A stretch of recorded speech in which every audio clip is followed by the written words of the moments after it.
Natural disasters. Throughout nearly all of our history, humanity has fallen victim to the destructive violence of our planet. Even in recent memory, humanity has faced some of the most destructive natural disasters it's ever seen. Haiti's earthquake in 2010, Hurricane Sandy, Hurricane Katrina, and much, much more. However, there was one natural disaster that has haunted its survivors years after the incident: the 2011 Tōhoku earthquake and tsunami. On March 11, 2011, Japan experienced the strongest earthquake in its history and the fourth largest earthquake ever recorded. The 9.1 magnitude earthquake began 130 kilometers east of Sendai, the largest city in the Tōhoku region. The underwater earthquake shook Japan for nearly 6 minutes. Unfortunately, this monstrous earthquake was not the end of the nightmare. The tsunami that followed proved to be the most destructive and violent in recent memory.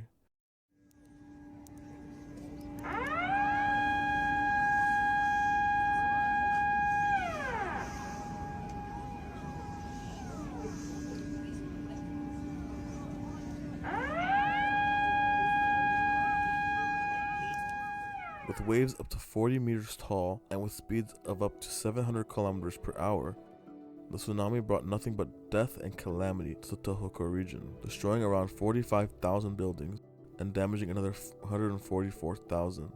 It's estimated that the cost of damages range well into the tens of billions of US dollars. The tsunami also caused the Fukushima Daiichi nuclear disaster, with radiation levels 1,000 times higher than the normal amount, and the radioactive contamination of the soil and water. It proved to be one of the worst nuclear disasters in human history.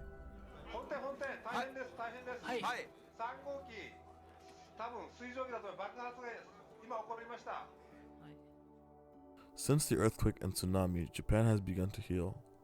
Schools and homes are being rebuilt, roads are being repaved, life in the region is returning to normal. That being said, the one thing that can never be rebuilt or repaired is the nearly 20,000 souls that were snuffed out and the trauma that the survivors have to carry for the rest of their days. And this tragic loss of life and buildup of psychological trauma has manifested in a very haunting manner for the survivors and residents of the affected areas. In the months following the disaster, the grief and anguish of the Japanese people began to come out. Alongside these emotions were stories of ghosts, hauntings, and supernatural events. So many stories came out that there seemed to be an epidemic of ghosts in Japan. In 2016, Yuka Kudo, a graduate student of sociology, decided to study this matter herself. She traveled to Ishinomaki, one of the cities hit hardest by the tsunami. She wanted to specifically interview the cab drivers of this area, as some of them have claimed to have picked up passengers that turned out to be tsunami ghosts. One cabbie that volunteered told Kudo of the encounter that he had. In the summer of 2011, mere months after the tsunami, the cabbie was down on his luck and there was almost no customers in the area anymore.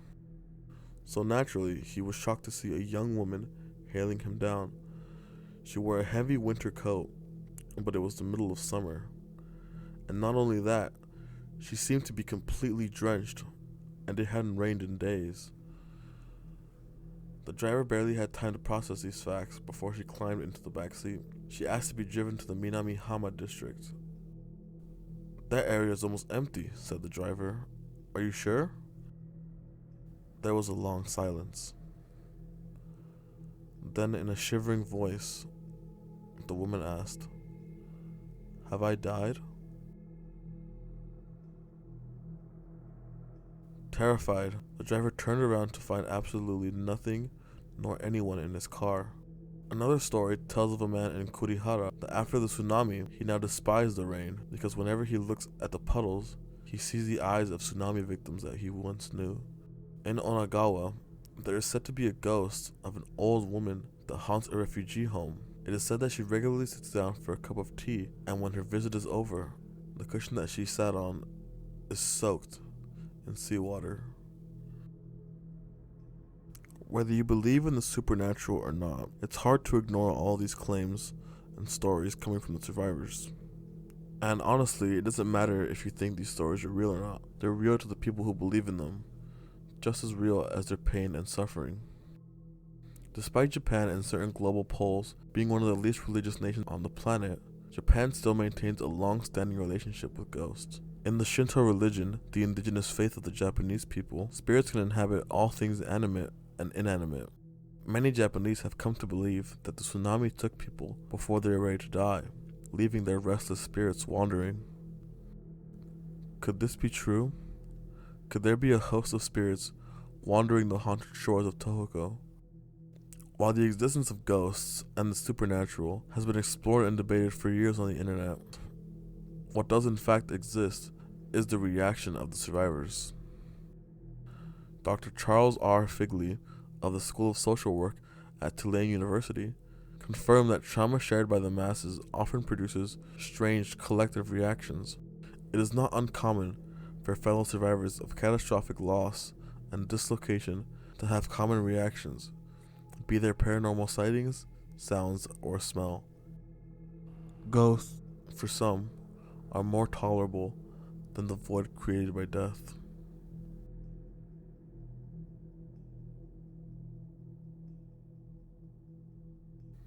The haunting aftermath of the 2011 Tōhoku earthquake and tsunami reveals the deep scars left by natural disasters. As Japan continues to rebuild and heal in the aftermath of the Tōhoku disaster, it is crucial to acknowledge the enduring impact of such an event. The ghost stories and supernatural phenomenon serve as reminders of the deep emotional wounds that persist long after the physical devastation has been addressed. The haunting shores of Tōhoku bear witness to the resilience and strength of the human spirit, as survivors navigate a landscape forever marked by tragedy, seeking solace in the realm of the supernatural and finding ways to cope with their profound loss. I want to thank all of you again for watching this video. I'm super happy to be working on videos again. I know the subject matter of the video was a little dark, and I did feel a little bit of sadness and empathy for the victims and survivors while researching this. If you're interested, I left a couple of links down in the description where you can donate towards relief funds for those affected by natural disasters. And that being said, I don't really have anything else to say. It's like 3 in the morning as I record this.